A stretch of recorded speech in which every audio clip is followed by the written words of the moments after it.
عالمین نہایت ہی ادب اور احترام کے سانچے میں ڈھل کر بارگاہ مصطفیٰ جان رحمت صلی اللہ علیہ وسلم میں ہدیہ درود پیش کریں۔ اللہم صلی علی سیدنا شفیعنا حبیبنا مولانا محمد بارک وسلم صلو علیہ صلاۃ و سلاما علیک یا رسول اللہ صلی اللہ تعالی علیہ وعلی آلہ وصحبہ اجمعین۔ کئی جمعہ کے خطاب میں ہم سب نے شان اولیاء، مقام اولیاء و کرامات اولیاء، بالخصوص حضرت سرکار غوث اعظم رضی اللہ عنہ کی حیات اور خدمات سنتے آ رہے ہیں۔ میں نے مناسب سمجھا کہ آج چونکہ نئے مہینے کا آغاز ہو چکا ہے، یعنی جمادی الاول کا مہینہ شروع ہو چکا ہے، تو سوچا کہ آج اخلاق اور عادات پر تقریر سناؤں۔ وجہ یہ ہے کہ ہم مسلمان جہاں بے شمار شعبہ جات میں زوال اور انحطاط کے شکار ہیں، وہاں سب سے زیادہ ہم عادت کے شعبے میں، اخلاق کے شعبے میں سب سے گرے ہیں۔ حالانکہ عادت، اطوار، کردار، اخلاق یہ ایک مسلمان کے لیے لازمی جز ہے۔ مسلمان ہو اور وہ بااخلاق نہ ہو، مسلمان ہو اور عادت اچھی نہ ہو، مسلمان ہو اور کردار ٹھیک نہ ہو، تو دل کے نہا خانے کو چوٹ پہنچتی ہے۔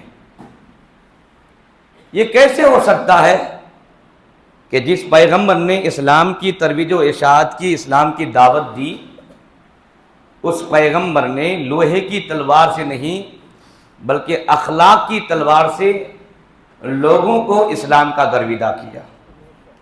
ہمارے آپ کے پیارے نبی پاک نے لوہے کی تلوار کسی کی گردن پر تان کر یا لگا کر کے مجبوراً اسلام قبول نہیں کروایا ہے، بلکہ حضور کا اخلاق دیکھ کر، آپ کی عادت دیکھ کر، اطوار، کردار دیکھ کر لوگ آپ کے گرویدہ ہوئے اور اسلام کے گرویدہ ہوئے کہ بھائی جس مذہب کے داعی اتنے اعلیٰ شان ہیں، تو جس مذہب کی یہ دعوت دے رہے ہیں، اس مذہب میں کتنا امن و امان ہوگا، جس کی بنیاد پر لوگ کشا کشا، کھچا کھچا نبی پاک کے دامن کرم میں پناہ لیے، اور ابتدا میں مٹھی بھر انگلیوں میں گنے جانے والے مسلمان تھے، لیکن فتح مکہ کے موقع پر انگلیاں نہیں، اتنے مسلمان ہوئے کہ لوگ گننے سے عاجز ہو گئے۔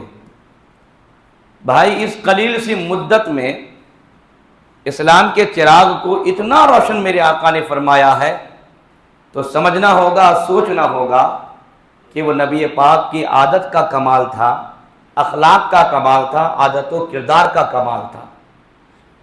کیا وجہ ہے؟ ہمارے آپ کے پیارے نبی تو دنیا بننے سے پہلے بھی نبی تھے۔ ہاں، یہ کچھ لوگ مسلمانوں میں ہیں، وہ لوگ کہتے ہیں کہ نبی پیدائش کے 40 سال بعد نبی بنے، بولی نماز اللہ۔ ہاں، یہ جو اہل حدیث لوگ ہیں، جس کو آپ لوگ وہابی بھی بولتے ہیں، یہ لوگ جگہ جگہ اسکول چلاتے ہیں اور ہمارے سنی بچوں کو بھی پڑھاتے ہیں، ہمارے سنی لوگ بھی لے آ کے وہاں دیتے ہیں۔ تو ایک میرے دوست ہیں، ان کے بچے پڑھتے ہیں، وہ بچہ رات میں میرے پاس سے پڑھنے کے لیے آتا ہے، تو جو کتاب ان لوگوں کو دیا ہے سلیبس میں، یہ عربی، بیسک عربی کے لیے، تو اس کتاب کے بالکل بیک سائیڈ میں اس نے اپنے عقیدے لکھے ہیں۔ تو اس میں ایک عقیدہ یہ لکھا ہے کہ حضور کو نبوت ملی 40 سال کے بعد، ہے نا؟ تو پتہ نہیں ان لوگوں کا وہ کون نبی ہے کہ جن کو 40 سال کے بعد نبوت ملی ہے۔ ہمارے نبی تو اس وقت بھی نبی تھے، خود حضور کہتے ہیں کہ کنت نبی و آدم بین الماء والطین، میں اس وقت بھی نبی تھا جب آدم آب اور گل کی منزلیں طے کر رہے تھے، یعنی آدم کا جب پتلا بن رہا تھا میں اس وقت بھی نبی تھا. اور ایک نہیں دو نہیں کئی احادیث میں خود حضور فرماتے ہیں کہ دنیا نہیں بنی تھی، زمین و آسمان نہیں بنے تھے، میں اس وقت بھی نبی تھا. تو وجہ کیا ہے کہ دنیا بننے سے پہلے آپ نبی ہیں، لیکن جب مکے کی دھرتی میں پیدا ہوتے ہیں تو فوراً نبوت کا اناؤنسمنٹ نہیں کرتے. 40 سال بعد پیدا تو نبی ہوئے ہیں، سبحان اللہ، نبی بن کے ہی پیدا ہوئے ہیں، نبی ہیں لیکن اعلان نہیں کر رہے ہیں، 40 سال کے بعد کر رہے ہیں. تو یہاں آپ کو ماننا ہوگا کہ 40 سال ایک لمبا زمانہ حضور نے صرف دنیا کو اپنا کردار دکھایا.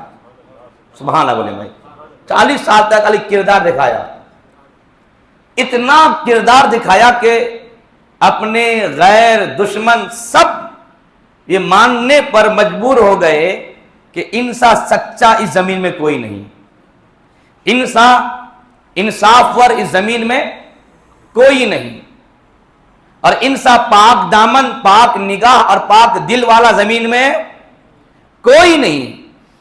اپنے غیر سب جب اس بات پر متفق ہوئے، پوری زمین سازگار بنی، تب جا کر کے اللہ نے فرمایا کہ اے حبیب اب ان لوگوں کو اپنی نبوت کے بارے میں بتائیے.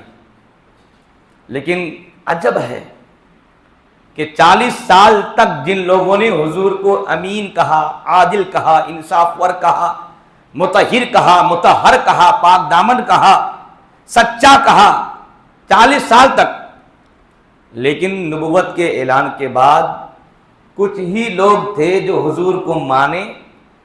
اکثر لوگوں نے بغض اور عناد کی بنیاد پر حضور کی نبوت کا انکار کر دیا. لیکن 40 سال تک حضور نے اپنا کردار دکھایا ہے، اخلاق دکھایا ہے. اعلان نبوت کے بعد بھی جو لوگ گرویدہ ہوئے تو نبی پاک کے اخلاق کریمانہ کی بنیاد پر.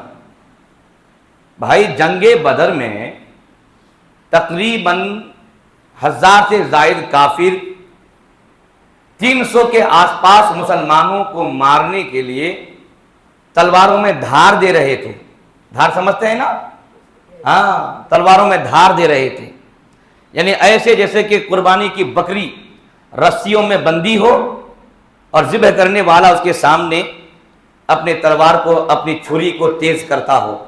یہی نا صورتحال تھی کہ چند مسلمان تھے. ایسے موقع پر اگر مسلمان جب جیت گئے تو ہما شما ہوتے تو پھر کسی کو بخشتے نہیں، اپنے قبضے میں لانے کے بعد سبوں کو مار دیتے. بھائی 70 سے زیادہ لوگ، یعنی 60-70 لوگ قیدی بن کر کے جب مدینہ لے جایا، وہ لوگ لے گئے، تمام صحابہ اکرام لوگوں کو لے کر گئے وہاں پر، تو حضور پاک صلی اللہ علیہ وسلم نے مشورے کے بعد کیا اعلان فرمایا کہ ان سبوں کو آزاد کر دو. سبحان اللہ، ان سبوں کو. آپ سمجھ سکتے ہیں کہ خون کے پیاسے دشمنوں کو بھی پلک جھپکنے میں حضور پاک صلی اللہ علیہ وسلم معاف کیا کرتے تھے. اب یہ اخلاق آپ کسی بھی دنیا کی کسی بھی کتاب کے کسی بھی صفحے پر نہیں دکھا سکتے جو اخلاق اللہ نے آمنہ کے بیٹا کو عطا فرمایا تھا. ہم اس پیغمبر کے ماننے والے ہیں، لیکن ہماری زندگی میں اس پیغمبر اعظم کا وتیرہ طریقہ دور دور تک نہیں. ہم ان کا کلمہ پڑھنے والے ہیں، لیکن ہماری زندگی میں ان کی سنتوں میں سے ایک بھی سنت کوئی دکھتی نظر نہیں آ رہی ہے. یہی وجہ ہے کہ جس اخلاق کریمانہ کی بنیاد پر اسلام پھیلا ہے اور آج کروڑوں میں مسلمان ہیں، اسی اخلاق کریمانہ کو ہم لوگوں نے چھوڑ دیا ہے. بھائی میرے نبی پاک کے زمانے میں نبی پاک کی درسگاہ سے صحابہ اکرام نے ایسا اخلاق سیکھا تھا کہ غریبوں یتیموں کو آپ صحابہ اکرام بھیگی روٹی کھلاتے تھے اور خود سوکھی روٹی پر قناعت اور صبر کیا کرتے تھے۔ ایک وہی جنگ بدر کی بات کر رہا ہوں میں، جنگ بدر کے قیدیوں کے ساتھ صحابہ کا کیا سلوک تھا؟ صحابہ اکرام خود اپنے بال بچوں کو لے کر سوکھی روٹی کھاتے تھے، لیکن جنگ بدر کے قیدیوں کو مکمل دسترخوان پیش فرماتے تھے، مکمل دسترخوان، جو ایک مہمان نوازی کا وتیرہ طریقہ ہوتا ہے باضابطہ طور پر۔ تو نبی پاک کے یہ اخلاق کریمانہ، تحمل، برداشت، ظلم و بربریت کا کوئی تصور نہیں، رحمت ہی رحمت، کرم ہی کرم، رافت ہی رافت، یہ نبی پاک کی شان اور عظمت۔ میں نے سوچا کہ اخلاق پر بات کروں تو کیا کہوں، بزرگان دین کا واقعہ سناؤں، کیا سناؤں؟ پھر آج ہی صبح ذہن نے فیصلہ کیا کہ حدیث میں جو نبی کے اخلاق لکھے ہوئے ہیں وہ اگر بیان کر دیا جائے لوگوں کو، اس سے بہتر اور کوئی خطاب نہیں ہو سکتا ہے۔ ہمارے اور آپ کے لیے ضروری ہے کہ ہم حضور کے اخلاق سنیں، اس لیے میں نے کتاب صاحب نے کھول کے رکھ لیا ہے۔ یہ مشکات المصابیح ہے، حدیث کی شہرہ آفاق کتاب۔ یہ ہے بابن فی اخلاقہ و شمائلہ صلی اللہ علیہ وسلم۔ یہ جو آج آپ کو میں ایک خطاب کرنے جا رہا ہوں، یہ حضور پاک صلی اللہ علیہ وسلم کے شمائل اور اخلاق کے بیان میں۔ اخلاق اور شمائل، اخلاق خلق کی جمع ہے اور شمائل یہ شمال کی جمع ہے، اور تقریباً دونوں سینونیم ہیں۔ ہم لوگ بولتے ہیں اردو میں مترادف، لفظ دو ہیں، معنی ایک ہی ہے، لیکن اس میں تھوڑا سا فرق ہے۔ اخلاق کہتے ہیں پیدائش کے بعد قرآن احادیث بزرگان دین کا طور طریقہ دیکھ کر، سن کر، پڑھ کر جو بندہ حاصل کرتا ہے اس کو بولتے ہیں اخلاق۔ ہاں، پڑھا ہوا آدمی ہے، با اخلاق ہے۔ اور شمائل کہتے ہیں پیدائشی با اخلاق ہونا۔ سبحان اللہ بولیے، پیدائشی با اخلاق ہونا، سیکھ کر کے با اخلاق نہیں، بلکہ پیدائشی طور پر ہی با اخلاق ہونا۔ تو ہمارے اور آپ کے پیارے نبی صلی اللہ علیہ وسلم پیدائشی با اخلاق تھے، پیدائشی با اخلاق، اتنے با اخلاق حضرت حلیمہ دائی رضی اللہ تعالی عنہا کے گھر جب حضور دودھ پینے کے لیے گئے تو آپ صرف ایک ہی تھن کو منہ لگاتے تھے اور دوسرے تھن کو منہ نہیں لگاتے تھے، اپنے رضائی یعنی دودھ کے رشتے والے بھائی کا حصہ سمجھ کر۔ سبحان اللہ! تو یہ شان ہے میرے آقا کریم کی کہ بچپن کے زمانے میں بھی آپ نے اللہ کی رحمتیں بانٹیں، برکتیں بانٹیں، اور آپ نے عدل و انصاف کا ترازو قائم کیا۔ پیدا بھی ہوتے ہیں تو انصاف کے وقت میں پیدا ہوتے ہیں۔ جانتے ہیں نا کب پیدا میرے آقا ہوئے؟ صبح صادق کے وقت۔ اور صبح صادق کے بارے میں آپ لوگ پوچھے گا کسی سے بھی، صبح صادق نہ دن ہے نہ رات ہے۔ سبحان اللہ بولیے۔ صبح صادق کا جو وقت ہے وہ دن بھی نہیں، وہ رات بھی نہیں ہے، نہ دن کے حصے میں ہے نہ رات کے حصے میں ہے وہ۔ تو ایسے وقت میں پیدا ہوئے کہ حضور پاک نے دن اور رات دونوں کو برابر حصہ دے دیا، کیونکہ صبح صادق میں آدھا حصہ رات کا ہوتا ہے اور آدھا حصہ دن کا ہوتا ہے۔ تو ایسے موقع پر میرے آقا پیدا ہوتے ہیں۔ تو ان کے کیا اخلاق تھے؟ نبی پاک کے کردار اور آپ کے اوصاف کیا تھے؟ تو بھائی دوسری جگہ جا کر کے ٹائملی خطاب کر کے داد اصول لینا بہت آسان ہے۔ ہاں بڑا اخلاق مولانا ہے، یہ ہے وہ ہے، بہت آسان ہے، لیکن اپنے گھر میں با اخلاق ثابت کرنا بہت بڑا ہارڈ کام ہے۔ اگر کوئی آدمی اپنے گھر میں با اخلاق گنا جاتا ہے تو اس کے اخلاق میں کوئی شک نہیں، کیونکہ گھر والوں کو منوانا بڑا مشکل کام ہوتا ہے، اور خاص کر کے جو اپنے انڈر میں ہمارے انڈر میں جو خادم ہیں، کام کرتے ہیں، مزدور ہیں، غلام ہیں، لونڈی ہیں، باندی ہیں، یہ اگر گواہی دے دیں تو میں سمجھتا ہوں کہ پھر اس سے بڑھ کر اور کوئی سند نہیں ہو سکتی۔ کیوں؟ اس لیے کہ بھائی کتنا بڑا آقا کتنا نواز دے غلام کو، تو غلام کا پیٹ جلدی بھرتا نہیں ہے۔ تو میں کہوں گا یہ دنیا کا کوئی آقا ہوگا اور دنیا کا کوئی دوسرا غلام ہوگا، میں بات کر رہا ہوں آقاؤں کے آقا، ہم سب کے پیارے آقا جناب محمد الرسول اللہ صلی اللہ علیہ وسلم۔ آپ ایسے آقا ہیں کہ آپ کے گھر میں خدمت کرنے والے جو غلام ہوتے تھے، باندیاں ہوتی تھیں، انہوں نے عمر بھر کبھی نبی پاک کی ایک بار بھی شکایت نہیں کی، حالانکہ ان لوگوں نے شکایت کا موقع بھی دیا ہے، تو میرے آقا نے شکایت کے موقع کا فائدہ نہ اٹھا کر بلکہ ان پر کرم کی بارشیں برسا دیا ہے۔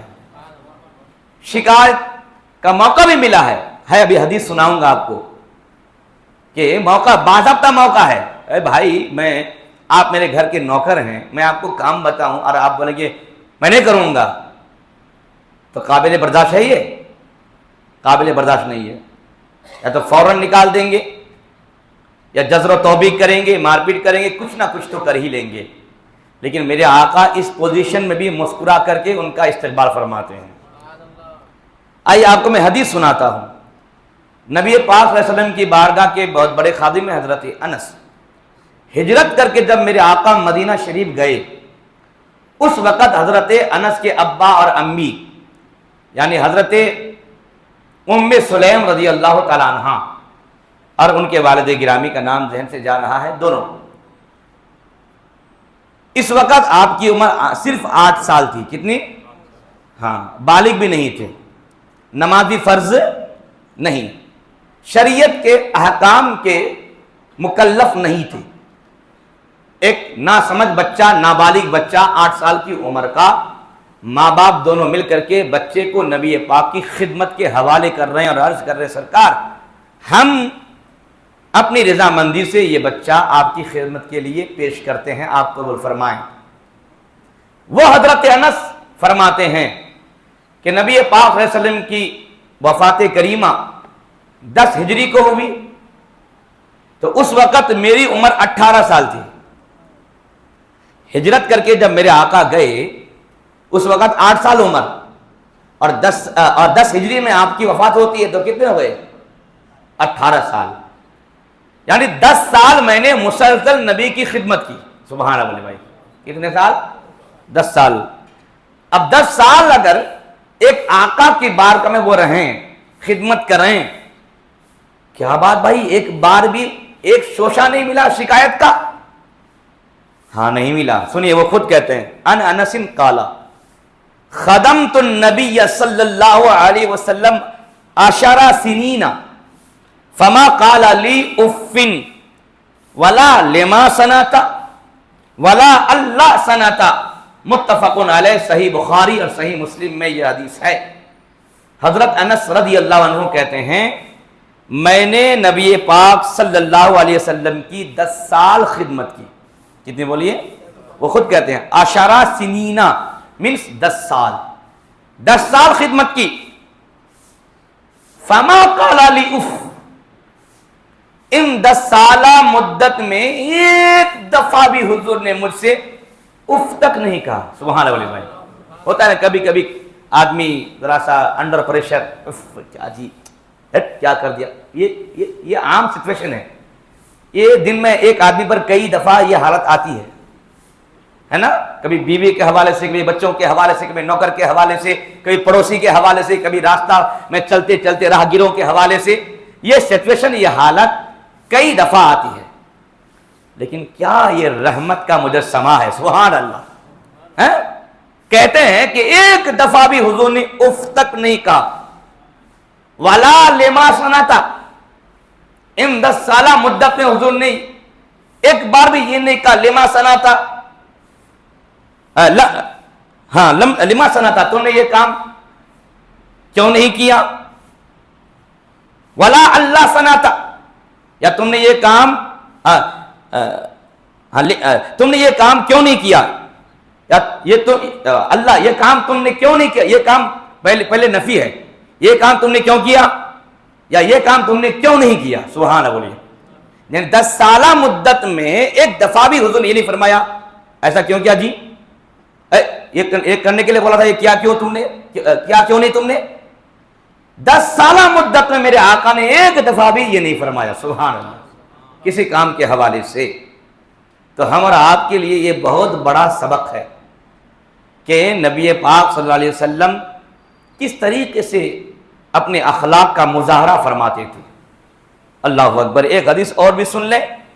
وَأَنْهُ قَالَ كَانَ رسول اللہ صلی اللہ علیہ وسلم من احسن الناس خلقا فارسلنی یوما لحاجت فقلت واللہ لا اذهب وفی نفسی ان اذهب لما امرنی به رسول اللہ صلی اللہ علیہ وسلم فخرجت حتى امر على صبيان وهم يلعبون في السوق فاذا رسول اللہ صلی اللہ علیہ وسلم قد قبض بقفائی من ورائی قال فنظرت الیہ وهو يضحك فقال یا انیس ذهبت حیث امرتک قلت نعم انا اذهب یا رسول اللہ صلی اللہ علیہ وسلم. رواہ مسلم. صحیح مسلم کی یہ حدیث پاک.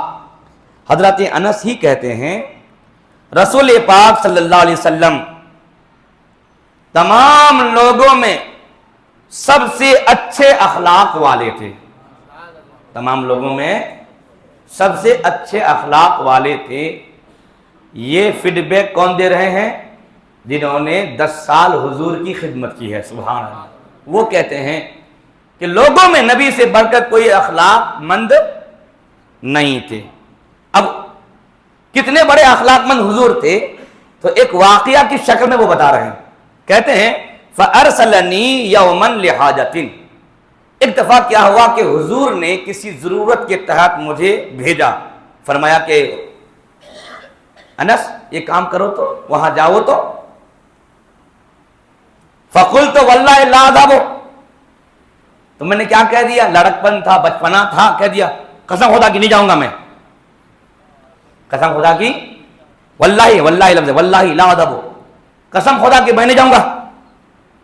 وفی نفسی ان اذهب لما امرنی به رسول اللہ صلی اللہ علیہ وسلم. انس کہتے ہیں میں نے زبان سے تو بول دیا وفی نفسی، لیکن میرے دل میں یہ تھا کہ حضور نے جس بات کا مجھے حکم دیا ہے، جہاں جانے کے لیے فرمایا ہے، میں وہاں جاؤں گا. مطلب دل میں ہے کہ میں وہ کام کروں گا، لیکن میں زبان سے بول دیا خالی کہ واللہ لا اذهب، قسم اللہ کہ میں نہیں جاؤں گا. فخرجت. کہتے ہیں میں حضور کو منہ پہ بول دیا میں نہیں جاؤں گا. تو حضور پاک صلی اللہ تعالی علیہ وسلم ایک جملہ تک نہیں بولے. سبحان اللہ سبحان اللہ. بلکہ سر نیچا کر لیے اور خاموش ہو گئے. اب یہ اپنا حال بیان کر رہے ہیں کہ میں نے اوپر سے بول دیا لیکن دل میں تھا کہ میں جاؤں گا. فخرجت. تو میں جس کام کے لیے حضور بھیج رہے تھے میں اس کام کے لیے گھر سے نکلا. یہاں تک کہ بازار سے ہو کر مجھے جانا تھا. بازار کی گلیوں میں بچے کھیل رہے تھے تو میں بھی ان بچوں کے ساتھ کھیلنا شروع کر دیا. فَإِذَا اچانک رسول اللہ صلی اللہ علیہ وسلم قد قبض بقفائی. میں بازار میں حالانکہ کام سے نکلا ہوں، جہاں حضور بھیج رہے تھے وہیں جا رہا ہوں، لیکن بازار میں بچوں کو کھیلتے ہوئے دیکھا تو میں ساتھ ہو لیا اور میں بھی کھیلنا شروع کر دیا. اچانک دیکھتا کیا ہوں کہ رسول پاک صلی اللہ علیہ وسلم قد قبض بقفائی من ورائی، کہ حضور پیچھے سے آ کر میرے گردن پکڑ لیے ہیں. ایک بار مچل کے سبحان اللہ. یہ نصیبے کی بات ہے. پیچھے سے آ کر حضور نے میرے گردن کو ایسے پکڑ لیا ہے. کالا. انس کہتے ہیں فنظر تو الیہ.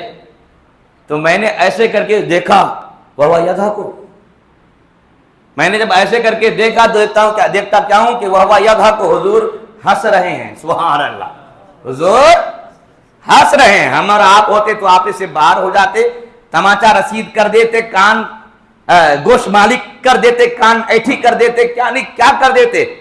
لیکن انس کہتے ہیں ایک تو یہ کام کے لیے بھیج رہے تھے، میں نے نہ بول دیا، پھر میں اندر سے گھر سے باہر نکلا کام کے لیے، پھر ادھر بچے کے ساتھ کھیلنا شروع کر دیا، ابھی گیا بھی نہیں ہوں، نبی پاک علیہ وسلم کا گزر ہوا، انہوں نے مجھے دیکھا اور میری گردن پکڑ کے کیا بولیں گے، میں دیکھا مڑ کر کے آپ کا چہرہ، تو وہ یزہب کو دیکھتا کیا ہوں کہ حضور پاک ہنس رہے ہیں، سبحانہ بولیے، فقالا، تو حضور نے فرمایا یا انیس، یا انیس، سبحانہ بولیے، یا انیس، انس یہ ہوا بڑا سیگا اور انیس یہ ہوا چھوٹا سیگا، کبھی کبھی پیار جتلانے کے لیے، کبھی کبھی پیار جتلانے کے لیے اس طرح کے الفاظ بولے جاتے ہیں، اس کا معنی ہوتا ہے چھوٹا انیس، سبحانہ بولیے، انیس کہہ کر کے میرے آقا کریم نے اپنے رحم کرم کے بادل کو نچوڑ دیا یہاں پر، یعنی انیس کا مطلب اے چھوٹا انیس، یہ کہہ کر کے پوری دنیا کو بتا دیا کہ میری بارگاہ کے اس خادم کے اوپر بعد میں الزام مت لگانا کہ حضور نے کام بتایا اور یہ انکار کر دی، یہ بے ادب تھے، یہ انیس ہے، یہ چھوٹا انیس ہے، سبحانہ بولے بھائی، یہ انیس ہے، یہ چھوٹا انیس ہے، چھوٹے بچے کو کیا سمجھ، اسے کیا معلوم، یہ چھوٹا کہہ کر کے جو بھی انہوں نے کیا تھا میرے آقا کریم نے اسی جملے میں ان کو معافی عطا فرما دی، اللہ اکبر، ذرا دیکھیں، یا انیس، اے انیس، ذہبت حیث امرتک، کیا تم وہی جا رہے ہو جہاں میں تم کو جانے کا حکم دیا؟ قلت نعم انا اذهب یا رسول اللہ، میں نے کہا جی سرکار، میں وہی جا رہا ہوں جہاں آپ نے حکم دیا تھا، سبحان اللہ بھائی، مجھے بتائیے کوئی بھی آقا اپنے زیر اثر خادم کے ساتھ ایسا معاملہ کر سکتا ہے؟ بھائی کتنے بڑے بڑے دیالو اس زمین سے گزر چکے یا موجود ہیں یا آنے والے ہیں، لیکن میرے نبی جیسا معافی دینے والا اس دھرتی میں نہ تھا، نہ ہے، نہ ہوگا، اللہ اکبر۔ بتائیں آپ، حضرت انس نے اسی انداز میں حدیث پاک کو پیش کر کے لوگوں کو بتایا، اور انہوں نے دعویٰ کیا تھا کہ نبی پاک لوگوں میں سب سے بلند اخلاق ہیں، تو انہوں نے خالی دعویٰ نہیں کیا بلکہ اپنے ساتھ جو حضور کا معاملہ تھا بس صورت دلیل انہوں نے پیش کر کے دکھا دیا کہ دیکھیں ایک بار میرے ساتھ ایسا ہوا، میں نے انکار تک کر دیا تھا، لیکن جب نبی پاک مجھے پکڑ لیے تو کوئی آقا ہوتا تو مارتا، دیکھتا کیوں کہ حضور پاک مجھے پکڑ کے مسکرا رہے ہیں، سبحان اللہ۔ اور بھی حدیث سن لیجئے، وَأَنْهُ قَالَ كُنْتُ أَمْشِي مَعَ رَسُولِ اللَّهِ صلی اللہ علیہ وسلم وَعَلَيْهِ بُرْدٌ نَجْرَانِيٌّ غَلِيظُ الْحَاشِيَةِ فَأَدْرَكَهُ أَعْرَابِيٌّ فَحَبَدَهُ بِرِدَائِهِ حَبَدَةً شَدِيدَةً وَرَجَعَ نَبِيُّ اللَّهِ صلی اللہ علیہ وسلم فِي نَهْرِ الْأَعْرَابِ حَتَّى نَظَرْتُ إِلَى صَفْحَةِ عَاتِقِ رسول اللہ صلی اللہ علیہ وسلم قد اثرت بها حاشیة البرد من شدة حبدته ثم قال یا محمد مر لی من مال اللہ الذي عندك فالتفت الیہ رسول اللہ صلی اللہ علیہ وسلم ثم ضحك ثم امر له بعطاء متفق علیہ۔ حضرت انس ہی کہتے ہیں ان کا آنکھوں دیکھا، سبحان اللہ، ان کا آنکھوں دیکھا، خالی آنکھوں دیکھا نہیں، پورے معاملہ میں انہوں موجود شریک، وہ کہتے ہیں میں رسول پاک صلی اللہ علیہ وسلم کے ساتھ امشی مشا یمشی کا معنی ہوتا ہے پیدل چلنا، ہاں اگر آپ لوگ فٹ رہنا چاہتے ہیں، صحت مند رہنا چاہتے ہیں تو جتنا ہو سکے پیدل چلا کیجیے، ایک تو بزرگوں کا طریقہ اور حضور کی سنت ہے، سبحان اللہ بولیے۔ اگر پیدل چلنے میں یہ نیت کریں گے کہ حضور چلتے تھے پیدل، میں بھی پیدل چلتا ہوں، تو پیدل آپ کا چلنا ہوگا، دنیا والے کہیں گے یہ واکنگ کر رہا ہے، لیکن حدیث کہے گی کہ آپ سنت رسول پر عمل کر رہے ہیں، کیونکہ نیت پر یہ ثواب کا دار و مدار ہے نا بھائی، نیت پر ہے ثواب کا دار و مدار۔ اگر آپ یہ نیت کر لیں کہ میں پیدل چل رہا ہوں اس لیے کہ حضور بھی پیدل چلا کرتے تھے، تو آپ کو ثواب بھی ملے گا، آپ کو صحت بھی ملے گی اور آپ کا بدن بھی فٹ رہے گا، سبحان اللہ بولیں گے۔ ہاں یہ ایک نیک مواقع ہیں کہ جن مواقع کی میں آپ کو نشاندہی کیے دیتا ہوں۔ تو آئندہ جب بھی آپ چلیں گے پیدل تو ضرور یہ نیت کر لیجئے گا کہ حضور پاک پیدل چلا کرتے تھے۔ یہ سنیں، حضرت انس کہتے ہیں کہ میں نبی پاک صلی اللہ علیہ وسلم کے ساتھ پیدل کہیں جا رہا تھا، اور حالت کیا تھی؟ وَعَلَيْهِ بُرْدٌ نَجْرَانِيٌّ، اس وقت نبی کے جسم پاک پر ایک نجرانی چادر تھی۔ نجران ایک گاؤں کا نام ہے، ایک بستی کا نام ہے ملک یمن میں۔ یہ جو نجرانی عیسائی لوگ آپ لوگ سنے ہیں کہ حضور پاک سے جو مناظرہ کرنے کے لیے آئے تھے وہ نجرانی عیسائی، تو اسی گاؤں کے وہ لوگ تھے۔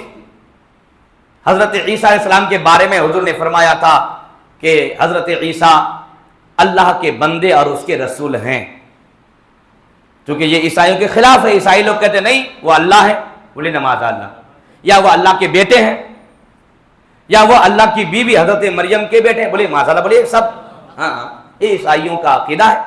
تو حضور نے جب ان لوگوں کے عقیدے کا اگینسٹ کیا تو ان لوگوں کو معلوم پڑا، تو وہ لوگ آئے حضور پاک علیہ وسلم سے مناظرہ کرنے کے لیے۔ تو حضور پاک نے مناظرے میں دلیل دیا، سمجھایا کہ تم لوگ ایسا عقیدہ کیوں رکھ سکتے ہو؟ کہا نہیں، بغیر باپ کے بچہ ہوتا ہی نہیں ہے۔ تو حضور نے فرمایا تھا ارے حضرت آدم کو اللہ نے بغیر باپ کے بھی اور بغیر ماں کے بھی پیدا فرمایا ہے، یہاں تک ماں ہے، تو یہ کیا عجب اور کیا تعجب کی بات ہے؟ تو وہ لوگ مانے نہیں۔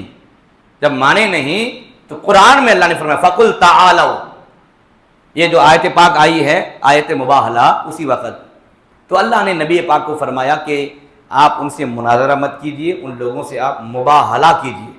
مباہلہ کا مطلب کہ لعنت کی دعا آپ کیجئے ان لوگوں کے لیے، وہ لوگ کریں گے آپ کے لیے، جو جھوٹا ہوگا اس پر اللہ کی لعنت آ جائے گی۔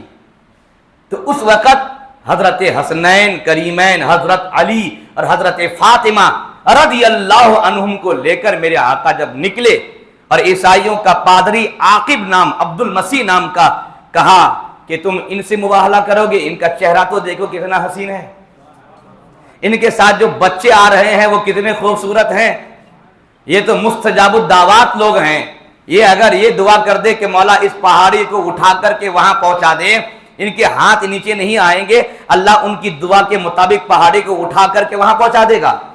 سبحان اللہ بھائی۔ تو یہ بستی وہی بستی ہے نجران، ملک یمن کی ایک بستی کا نام ہے نجران۔ یہاں پر اون کی چادر بنتی تھی، موٹی موٹی چادر، اور چاروں طرف جو دھاری لگاتے تھے چادر پر، تو وہ دھاری بھی بڑی موٹی ہوتی تھی، رسی نما دھاری ایک دم، اور کھردری ہوتی تھی کہ اگر بدن پہ رکھ کر کے ایسے گھسیٹ دیا جائے تو بدن متاثر ہو جائے۔ تو حضرت انس کہتے ہیں کہ میں نبی پاک کے ساتھ ایک سفر میں پیدل جا رہا تھا، اور آپ کے جسم اطہر پر ایک نجرانی چادر، موٹی دھاری دار ایک چادر تھی، ایک غلیظ الحاشیۃ، موٹی دھاری والی چادر تھی۔ فَأَدْرَكَهُ أَعْرَابِيٌّ، تو چلتے چلتے کیا ہوا، اچانک چند دیہاتی آئے اور آ کر حضور پاک کو ایسے کر کے پکڑ لیے۔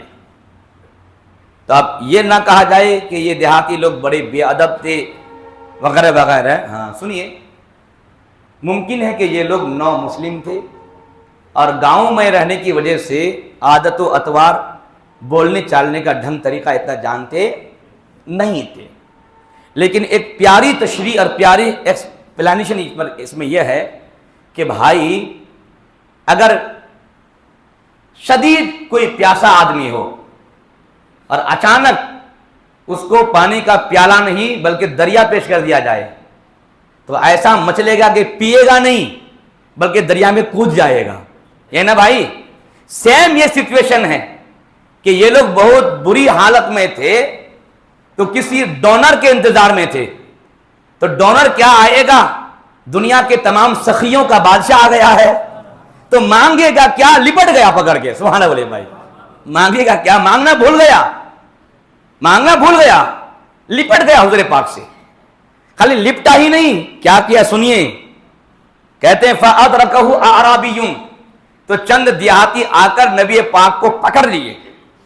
اور پکڑنے میں کیا کرتے فَحَبَدَهُ بِرِدَائِهِ حَبَدَةً شَدِيدَةً. تو نبی پاک کے جسم پاک پر جو چادر تھی تو ان لوگوں نے نبی پاک کی چادر پکڑ کر نبی پاک کو اپنی طرف ایسے کھینچا، ایسے کر کے کھینچا. تو کھینچا تو کیا ہوا؟ کہتے ہیں وَرَجَعَ نَبِيُّ اللَّهِ صلی اللہ علیہ وسلم فی نہر العرابی. تو اس دیہاتی کے، یعنی وہ دیہاتی جب ایسے کھینچا نہیں تو وہ ایسے ہی گر گیا، ایسے ہی گر گیا. تو حضور پاک اس کے اوپر گر گئے. اس کے یہاں لکھا ہے وَرَجَعَ نَبِيُّ اللَّهِ فِي نَهْرِ الْأَعْرَابِ. تو نبی پاک علیہ السلام اس کے سینے تک چلے گئے. حَتَّى نظرت الی صفحۃ عاتق رسول اللہ صلی اللہ علیہ وسلم. حضرت انس کہتے ہیں یہ ہو گیا، میں نے اس واقعہ کے بعد دیکھا کہ نبی پاک علیہ وسلم کے گردن شریف میں ایک داغ آ گیا ہے. قد اثرت بها حاشیۃ البرد من شدت جذبتہ، کہ اس عرابی کے زوردار جھٹکا مارنے کی وجہ سے اس حاشیہ دار چادر کے حاشیے سے نبی پاک کے گردن مبارک میں ایک خراش آ گئی ہے. میں نے دیکھا ہے بعد میں. حضرت انس کہتے ہیں ابھی معاملہ چل رہا ہے، وہ نیچے ہے، حضور پاک نے ایسا جھٹکا مارا کہ نبی پاک اس کے سینے تک چلے گئی. اور اسی پوزیشن میں کیا کہتا ہے ثم قال یا محمد، کہا اے محمد. اب دیہاتی آدمی تھا، اس کو پتا نہیں ہے کہ حضور کو نام سے نہیں بلکہ حضور کو اللہ کے دیے ہوئے ٹائٹل سے یاد کرنا چاہیے. اور حضور کے لیے اللہ کا دیا ہوا ٹائٹل کیا ہے بولیے؟ رسول اللہ. بولیے نا، نبی اللہ، طٰہٰ، یاسین، جو قرآن پاک میں اللہ نے نبی پاک کو مخاطب فرمایا ہے جن القابات سے. اب انہیں کیا معلوم تھا؟ تو یہ ڈائریکٹ نام سے پکارے یا محمد. بولیے نا، آپ لوگ تو بولے کہ مضمون صلی اللہ علیہ وسلم. ہاں، یہ ان کو معلوم نہیں تھا، آپ لوگوں کو تو معلوم ہے. کہا یا محمد، کہا اے محمد مر لی من مال اللہ الذی عندک، میرے لیے بھی حکم صادر کیجئے جو مال اللہ کا آپ کے پاس ہے، جو مال اللہ کا آپ کے پاس ہے اس مال میں سے کچھ میرے لیے بھی حکم صادر کیجئے، مجھے بھی کچھ مال ملنا چاہیے. فالتفت الیہ رسول اللہ صلی اللہ علیہ وسلم. تو نبی پاک صلی اللہ علیہ وسلم نے توجہ فرمائی اس عرابی کی طرف. ثم ضحک، سبحان اللہ. بولے پھر حضور پاک صلی اللہ علیہ وسلم مسکرا دیے. ثم امر لہ بعطاء، پھر نبی پاک صلی اللہ علیہ وسلم نے حکم دیا کہ زکوٰۃ کے مال سے انہیں بھی کچھ دے دیا جائے. تو زکوٰۃ کے مال سے دینے کا حکم دینا اس بات کی دلیل ہے کہ یہ کوئی کافر مشرک نہیں تھا، یہ نو مسلم تھا. یہ نو مسلم تھا اور دیہاتی تھا جس کی بنیاد پر بات چیت کرنے کا ڈھنگ تو دور کی بات، بات چیت کرنا بھی نہیں جانتے تھے، طور طریقہ بھی نہیں جانتے تھے. تو آپ اور ہم سمجھ سکتے ہیں کہ آج کے دور میں ہم اور آپ کیا کرتے ہیں، بہت جلدی تنقید کر دیتے ہیں، بہت جلدی کسی پر بات چیت شروع کر دیتے ہیں. کیسا جاہل آدمی ہے، طور طریقہ نہیں اس کو آتا. اس طرح ہم لوگ اپنے دل کی بھڑاس نکال دیا کرتے ہیں. کبھی ہم نے یہ نہیں سوچا کہ شاید کہ یہ صاحب اچھے لوگوں کی صحبت میں نہ رہتے ہوں یا قرآن و احادیث سے دور ہوں وغیرہ وغیرہ. ہم نے کبھی یہ سب باتیں اپنے ذہن میں نہیں لائیں، بلکہ موقع ملا تو ہم اس وقت پھوٹ پڑتے ہیں اور ڈانٹ ڈپٹ پڑتے ہیں، جس کی بنیاد پر لوگوں کو معلوم ہو جاتا کہ ہمارا اخلاق کیسا ہے. اگر ہم ایسے موقع پر وہی کام کر دیتے جو کام میرے حضور نے کیا ہے، سبحان اللہ بولیے، تو لوگوں کو معلوم ہو جائے گا کہ یہ معمولی آدمی نہیں ہے، اخلاق کا پیکر نظر آتا ہے. کہ یہ صاحب اتنی بدتمیزی سے ان سے بات کیا ہے، اور یہ صاحب ہیں کہ جواب کیا دیں گے بلکہ مسکرا کر کے ان کا استقبال کر رہا ہے. تو یہ ایک نبی پاک کے اخلاق کے باب کا ایک حصہ ہے جو مسلمانوں کو چاہیے کہ کبھی کبھی اس کو بھی اپنائیں، اپنوں کے ساتھ بھی اور غیروں کے ساتھ بھی، اپنوں کے ساتھ کم غیروں کے ساتھ زیادہ، تاکہ اس اخلاق کا اس پر اثر پڑے اور اسے معلوم ہو کہ یہ صاحب مسلمان بنا ہے اور مسلمانی اس کے اندر اتنی مضبوطی کے ساتھ موجود ہے کہ مجھ جیسا ایک کھراٹ آدمی، ایک بدتمیز آدمی میں پیش آ رہا ہوں اس کے ساتھ، اور یہ بدتمیزی کا جواب بدتمیز سے نہیں بلکہ خوش اخلاقی سے دے رہا ہے. تو اس آدمی کا جب یہ مقام ہے تو جس آدمی کا اس نے کلمہ پڑھا ہے، تو پھر اس رسول باوقار کا عالم کیا ہوگا؟ تو ہمارا اخلاق، ہمارا کردار بھی نبی پاک کے اخلاق کا آئینہ بن سکتا ہے. لیکن آج ہم نے اپنے اخلاق کو ایسا گرا دیا ہے کہ وہاں تک لے جانا بھی ایک بہت بڑی بے ادبی کا باعث بن جاتا ہے. اور لوگوں کو ہم صحیح سے اپنے کردار کی بنیاد پر اسلام نہیں بتا پاتے ہیں، نبی کا طریقہ نہیں بتا پاتے ہیں. وہ زمانہ تھا کہ جو لوگ چلتے تھے، بزرگان دین چلتے تھے، تو ہمارے جو دین کے اغیار لوگ ہیں وہ لوگ بھی ان کے کردار سے، ان کے گفتار سے، ان کے رفتار سے، ڈھنگ طریقے سے، عادت و اطوار سے سمجھ جایا کرتے تھے یہ مسلمان ہے. سبحان اللہ بولیں گے بھائی، یہ مسلمان ہے. اور آج ہمارے کردار اور ڈھنگ طریقے اور بات چیت سے بہت جلدی لوگ یہ فیصلہ کر لیتے ہیں یہ کچھ بھی ہو سکتا ہے، یہ مسلمان نہیں ہوگا، یہ کچھ بھی ہو سکتا ہے، یہ مسلمان نہیں ہوگا. کیونکہ ہم نے مسلمانوں کے نبی کا طریقہ سنا ہے علماء سے، اور مسلمان اپنے نبی کو کبھی چھوڑتے نہیں ہیں. اور یہ آدمی ایسا کر رہا ہے، پتہ چلا یہ مسلمان نہیں ہے. کیونکہ مسلمان کچھ بھی کر لے گا، کچھ بھی چھوڑ دے گا، سونے کے پہاڑ، چاندی کے کان چھوڑ دیں گے، لیکن نبی پاک کا طریقہ وطیرہ یہ مسلمان چھوڑنے والے نہیں ہیں. یہ ہے مسلمان کی تعریف.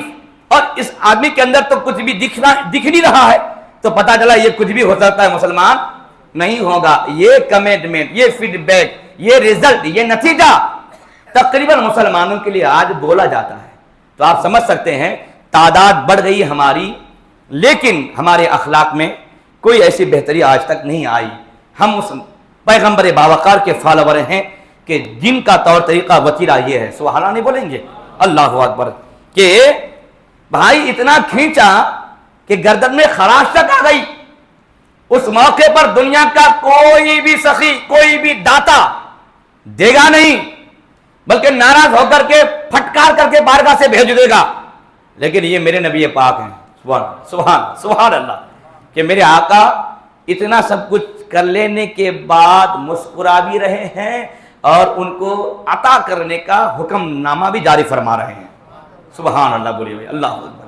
یہی سب باتیں ہیں نبی پاک کے اخلاق کی کہ اتنے بلند پایا اخلاق کے آپ حامل و مالک تھے. اور سنیں حدیث، الحمدللہ سنیے. وَأَنْهُ قَالَ كَانَ رسول اللہ صلی اللہ علیہ وسلم احسن الناس وَأَجْوَدَ النَّاسِ وَأَشْجَعَ النَّاسِ.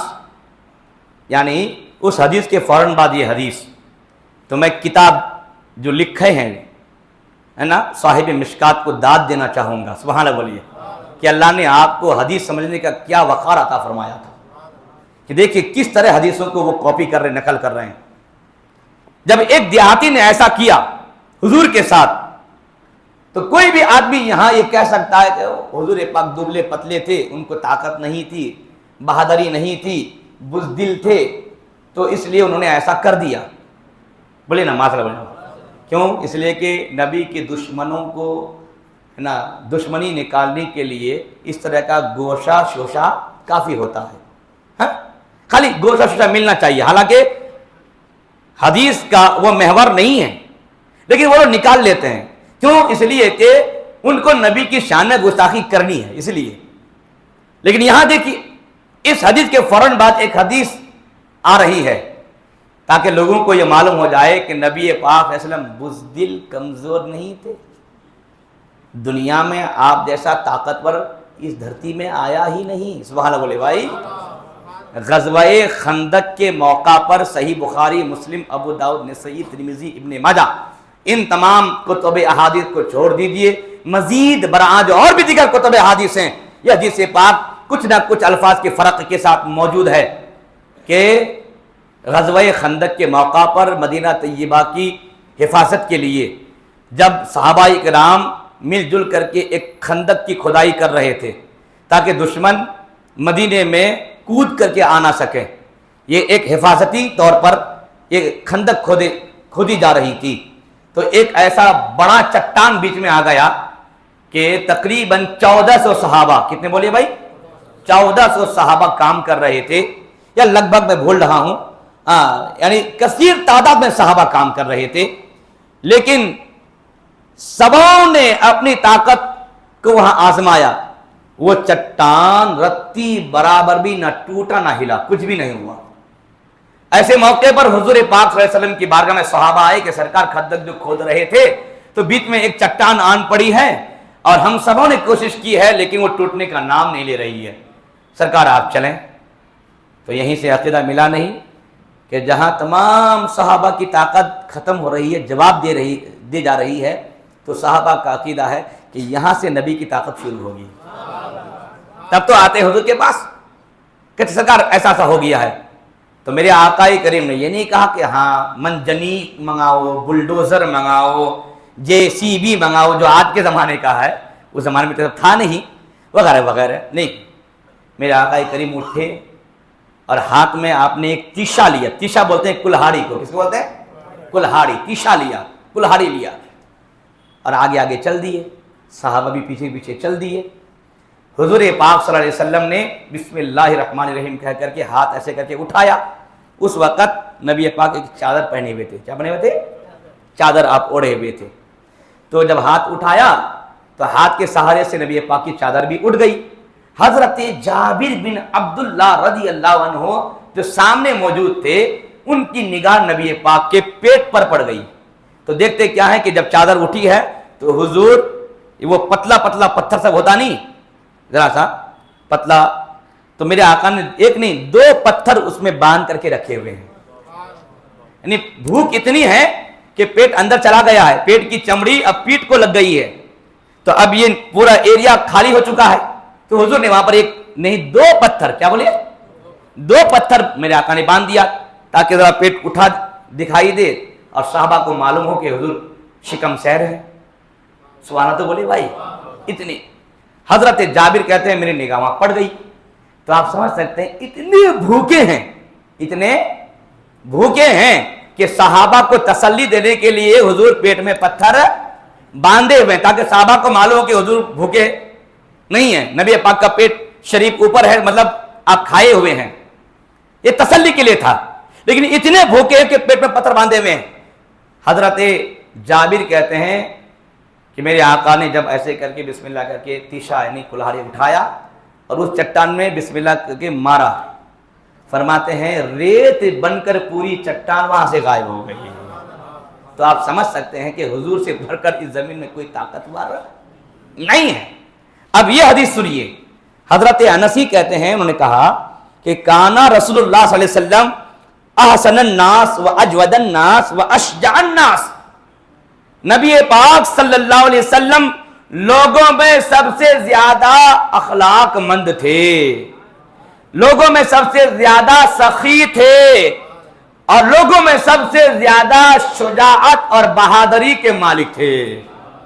اور اس کے بعد پھر وہ دلیل دے رہے ہیں کہ سنیے ایک دفعہ کا واقعہ، کہتے ہیں وَلَقَدْ فَزَعَ أَهْلُ الْمَدِينَةِ ذَاتَ لَيْلَةٍ فَانْطَلَقَ النَّاسُ قِبَلَ الصَّوْتِ فَاسْتَقْبَلَهُمُ النَّبِيُّ صلی اللہ علیہ وسلم قَدْ سَبَقَ النَّاسُ إِلَى الصَّوْتِ وَهُوَ يَقُولُ لَمْ تَرَاعُوا وَهُوَ عَلَى فَرْسٍ لِأَبِي طَلْحَةَ أُرْيٍ مَا عَلَيْهِ سَرْجٌ وَفِي عُنُقِهِ سَيْفٌ فَقَالَ لَقَدْ وَجَدْتُهُ بَحْرًا متفق علیہ، صحیح بخاری صحیح مسلم کی حدیث۔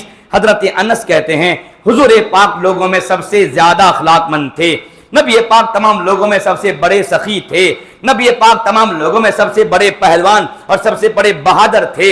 ایک دفعہ یہ ہوا کہ مدینے والے ایک رات ڈر گئے، مدینے والے ایک رات ڈر گئے۔ کیا ڈر گئے؟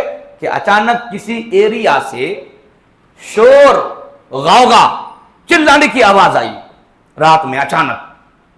اب کیوں آئی؟ ممکن ہے کہ چور نے چوری یا ڈاکا نے ڈکیتی ڈالا ہو، ڈاکوں نے ڈکیتی ڈالا ہو، یا اللہ کی طرف سے کوئی آزمائش ہو، وغیرہ وغیرہ کوئی صورتحال تھی۔ فرماتے کہ مدینے والے ایک رات ڈر گئے، ایک طرف سے ایک بھیانک آواز آئی، ڈر گئے، سارے لوگ اس آواز کی طرف چلنے لگے۔ حضرت انس کہتے ہیں ان لوگوں میں سب سے آگے حضور تھے، ان لوگوں میں سب سے آگے حضور تھے۔ پھر کہتے ہیں حضور چلتے جا رہے ہیں اور بولتے جا رہے ہیں لم تراؤ ڈرو نہیں، کچھ نہیں ہوگا، ڈرو نہیں کچھ نہیں ہوگا. آپ سمجھ سکتے ہیں اچانک رات میں ایسی بھیانک آواز آئے, بڑا بڑا پہلوان اس وقت اپنی جگہ تھپ مار کے بیٹھ جائے گا, ڈر کے مارے اٹھے گا نہیں. لیکن یہ مدینے والے صحابہ تھے, وہ لوگ بھی چلنے لگے, اور ان صحابہ کو ہمت دینے والی ذات نبی پاک موجود تھے. میرے آقا آگے آگے جا رہے تھے, سبحان اللہ بولیے, اسی آواز کی طرف, اور حضور کہہ رہے تھے ڈرو نہیں ڈرو نہیں. اچھا جا کیسے رہے تھے؟ کریں کہ وہ علی فرس لابی طلحہ, اس وقت جو جا رہے تھے ایک حضرت ابو طلحہ کے گھوڑے پر سوار ہو کے جا رہے تھے, اور وہ گھوڑا ننگا تھا. ننگا کا کیا مطلب سمجھ گئے نا, کہ گھوڑے کے اوپر جو سواری کے لیے جو کچھ باندھا جاتا ہے, سیٹ وغیرہ بیلٹ وغیرہ سب کچھ نہیں تھا, بالکل ننگے گھوڑے کی ننگی پیٹھ پر میرے آقا سوار ہو کے جا رہے ہیں. دنیا کا ایسا کوئی بادشاہ نہیں ہوتا, جب تک کہ بھائی ریڈ کارپیٹ لگتا نہیں ہے تو ہمارا وی آئی پی زمین میں قدم نہیں ڈالتا ہے نا بھائی. ریڈ کارپیٹ ہوگا اس کے بعد قدم رکھے گا, ہے نا. لیکن یہ ہم سب کے پیارے آقا ہیں. میں کہوں گا دنیا کی ساری وی آئی پیاں نبی کے قدموں کی جوتیوں کے ذرے کے برابر بھی نہیں ہو سکتے ہیں, لیکن یہ میرے آقا ہیں, سبحان اللہ بولے بھائی. ہاں اللہ اکبر. دیکھیے سادگی کہ ننگے گھوڑے کی ننگی پیٹھ پر میرے آقا بیٹھ گئے. ما علیہ سرجن, اس گھوڑے پر زین تک نہیں تھی, اور نبی پاک کے گردن کے اوپر, گردن کے پاس تلوار لٹکی ہوئی تھی. تو میرے آقا اس وقت فرما رہے تھے لقد وجدتہ بحرن, میں نے اس گھوڑا کو دریا پایا. سمجھنا ہوگا حدیث کو. حدیث کیا ہے؟ پہلی بات تو یہ ہے کہ ایک ڈراؤنی آواز آئی, مدینے والے ڈر گئے. نبی پاک کی شجاعت اور یہ بہادری کہ آقا صلی اللہ علیہ وسلم سب سے آگے ہیں اور تمام لوگوں کو دلاسا دے رہے ہیں. دوسری بات یہ کہ اس موقع پر آپ جانتے ہیں کہ جب اس طرح ایمرجنسی ہوتا ہے نا تو آدمی بائک کی چابی نہیں ڈھونڈتا, کار کی چابی نہیں ڈھونڈتا ہے, جتنی کوشش کرتا ہے وہ پیدل نکل کے بھاگتا ہے. لیکن یہ ایمرجنسی ہے اور میرے آقا ابو طلحہ کے گھوڑے پہ بیٹھ رہے ہیں. تو میں کہوں گا آپ کو ایمرجنسی حالات کیا ہیں نہیں ہیں وہ ہماری نگاہوں میں نہیں ہے. نتیجہ کیا ہوگا نہیں ہوگا, سچ کیا ہے غلط کیا ہے وہ ہم اور آپ نہیں جانتے, لیکن ہر ایمرجنسی کو میرے آقا جانتے ہیں کہ وہ ہوا کیا ہے, کیا ہونے والا ہے, کیا ہوگا نہیں ہوگا, حضور جانتے ہیں سب. سبحان اللہ بولے کہ نہیں؟ ہاں. اور آپ جانتے ہیں کہ رحمت حق بہانہ میں جوید, یعنی اللہ کی رحمت بہانہ ڈھونڈتی ہے. سبحان اللہ بولیے. اللہ کی رحمت بہانہ ڈھونڈتی ہے, بس بہانہ ملے اللہ اپنی رحمت کو بسا دیتا ہے. تو ویسے رحمت مصطفیٰ بہانہ بھی جو یاد. سبحان اللہ. میرے حضور کی بھی رحمت بہانہ ڈھونڈتی رہتی ہے. ایکچول مسئلہ یہ ہے حضرت ابو طلحہ کو اس گھوڑے کی بڑی شکایت تھی. یہ بہت سست رفتار تھا. یہ کیا بولے, یہ گھوڑا بہت سست رفتار تھا, بالکل بھی پک اپ نہیں تھا اس کے اندر, بہت سست, جگہ جگہ بیٹھ جائے گا, دبلا تھا, کمزور تھا. تو میرے آقا کریم نے اسی ہی موقع پر اسی کا انتخاب فرما لیا اور بیٹھ گئے اس گھوڑے پر. جب بیٹھ گئے تو فرماتے ہیں لقد وجدتہ بحرن, ابو طلحہ تم تو بڑی شکایت کرتے تھے گھوڑے کی, میں نے تو آج کی رات گھوڑے کو دریا پایا ہے. سبحان اللہ بولے بھائی. اب گھوڑے کو دریا پایا ہے, دریا پایا مطلب اس کا کیا ہوتا ہے, گھوڑے کو دریا پایا. اسی لیے بولتے ہیں کہ محدثین کے قدموں کے نیچے بیٹھو, نبی کی حدیث سمجھنے کا ہنر آ جائے گا. محدثین فرماتے ہیں اس کا دو مطلب ہے. ایک مطلب یہ ہے دریا کی گہرائی جلدی معلوم نہیں ہوتی ہے, ویسے اس کی رفتار اتنی تیز تھی. سبحان اللہ بولیے. اور ایک یہ ہے کہ دریا کی سواری میں ہل ڈول وغیرہ نہیں ہوتا ہے. تو میرے آقا فرماتے ہیں کہ تم گھوڑے کی بڑی شکایت کرتے تھے, یہ تو تیز رفتار بھی ہے اور بیٹھنے والے کو ہلاتا ڈولاتا بھی نہیں ہے. سبحان اللہ بولیے. بیٹھنے والے کو ہلاتا ڈولاتا بھی نہیں ہے. تو یہ ہے میرے آقا کریم کی شان, عظمت اور اخلاق کہ آپ دیکھ سکتے ہیں کہ نبی پاک صلی اللہ علیہ وسلم کتنے شجاعت کے مالک تھے. شجاعت آتی کہاں سے, بہادری آتی کہاں سے ہے؟ تو میں آپ کو بتاؤں بہادری یہ ایمان سے آتی ہے. کہاں سے بولیے؟ آدمی جتنا مضبوط ایمان والا ہوگا بھلے چھریرا بدن کا دبلا پتلا ہوگا لیکن ہمت کا وہ بحر بے کراں ہوگا. سمجھنے کہ نہیں؟ اردو ہارڈ ہو گئی. ہمت کا وہ دریا ہوگا. کیا بولیے؟ ہمت کا وہ دریا ہوگا. عزم اور حوصلہ کا پہاڑ ہوگا وہ. تو جتنا ایمان مضبوط ہوگا اتنی اس کو طاقت ہوگی. صحابہ اکرام میں سب سے زیادہ ایمان والے حضرت ابوبکر. بولیے نا مچل کے سبحان اللہ بولیے نا. ہاں کیونکہ صدیق جیسا اس زمین میں نبی کی امت میں کوئی اور نہیں. سب سے زیادہ ایمان مضبوط صدیق اکبر. کیوں کہ جس زمانے میں نبی پاک کو لوگ جھٹلاتے تھے انہوں نے پورے عرب کو اکیلے چیلنج دیا اور کہا سب دشمن ہو جاؤ میں اکیلے نبی کا دوست ہوں. ایسا مضبوط الایمان. بڑے بڑے واقعات کے مواقع میں انہوں نے اپنی جواں مرضی دکھائی ہے. حضرت علی رضی اللہ عنہ جن کو پوری دنیا کہتی ہے بہادروں کا شہنشاہ، خیبر کا اکھاڑنے والا، لیکن وہ حضرت علی فرماتے ہیں کہ نہیں مجھ سے بھی زیادہ طاقت کے مالک، مجھ سے بھی زیادہ پہلوان اور بہادر حضرت ابوبکر صدیق ہیں. یہ لوگ بیان نہیں کرتے ہیں. آج کل لوگ صحابہ کی شان گھٹانے میں پتہ نہیں کیا جو ان کو مزہ آتا ہے. اللہ کی پناہ، اللہ خیر فرمائے. تو ابوبکر صدیق سب سے زیادہ اس امت میں ایمان والے، تو سب سے زیادہ بھی اس امت میں وہی بہادر ہیں. سبحان اللہ. ہم جس کو سب سے بڑے بہادر مانتے ہیں وہ حضرت علی کہتے ہیں مجھ سے بھی بڑا بہادر ابوبکر ہے. تو آپ سمجھ سکتے ہیں. تو ایمان کی طاقت ہی سب سے بڑی طاقت ہوتی ہے.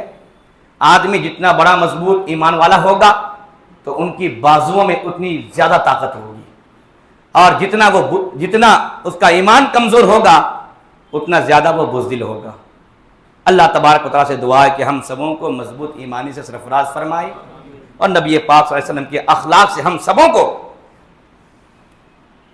حصہ عطا فرمائے.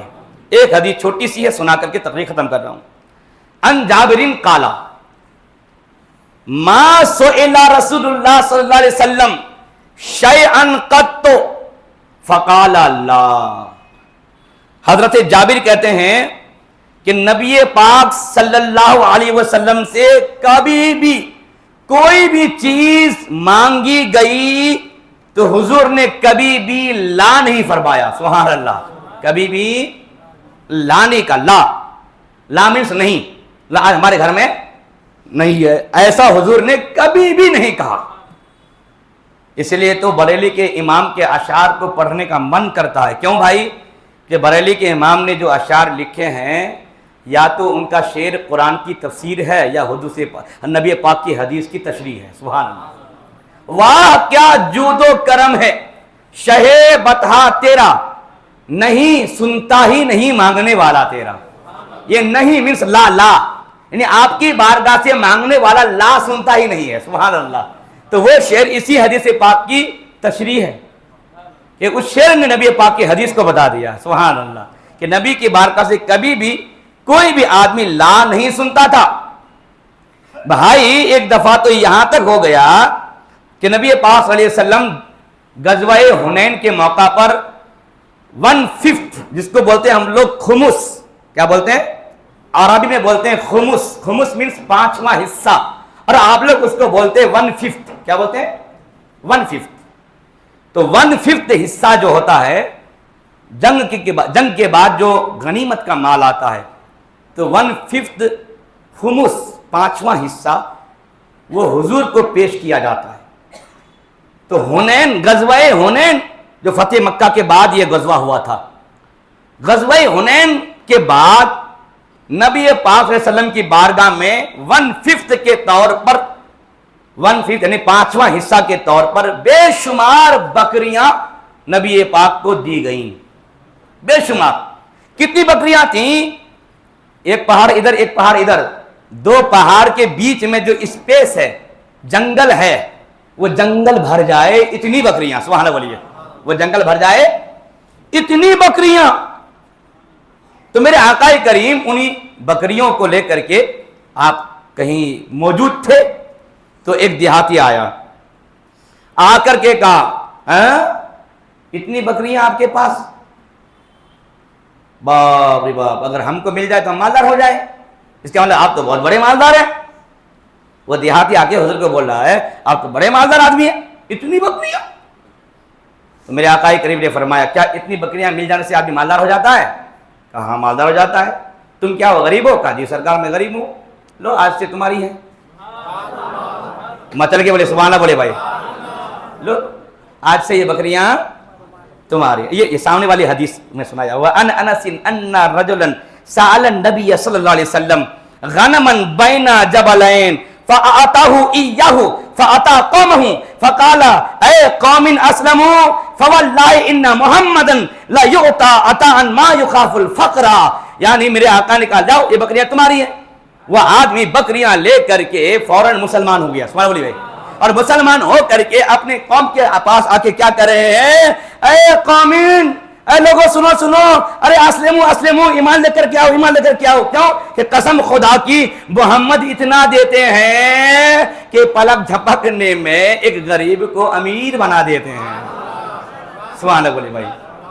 اتنا دیتے ہیں کہ پلک جھپکنے میں غریب کو امیر بنا دیتے ہیں. چلو اسلام لے کر کے آؤ. تو یہ ہے اخلاق کا پہاڑ ہم سب کے پیارے آقا کہ نبی پاک نے اخلاق کا اس طرح مظاہرہ فرمایا کہ لوگ گرویدہ ہو گئے میرے آقا کریم کے. کاش ہم مسلمان بھی انہی اخلاق کو اپنا لیں، وہی نرمی، وہی سہل پسندی، وہی معافی، یہ سب باتیں ہمارے میں آ جائیں تو مجھے لگتا ہے آج بھی ہر گلی میں ایک نہ ایک مسلمان ہر دن بنتا نظر آئے گا مسلمانوں کو دیکھ کر. لیکن آج ہم لوگ مسلمان کیا کرتے ہیں؟ نبی کے طریقے کو چھوڑے بیٹھے ہیں. اللہ سے دعا ہے کہ مولا ہم سب کو نبی کا طریقہ عطا فرما دے، اور خاص کر کے ہم سب کو اخلاق کا خوب مظاہرہ کرنے کی توفیق عطا فرمائے. کیونکہ آج میں نے جو موضوع لیا تھا، میرا موضوع تھا اخلاق نبوی صلی اللہ علیہ وسلم.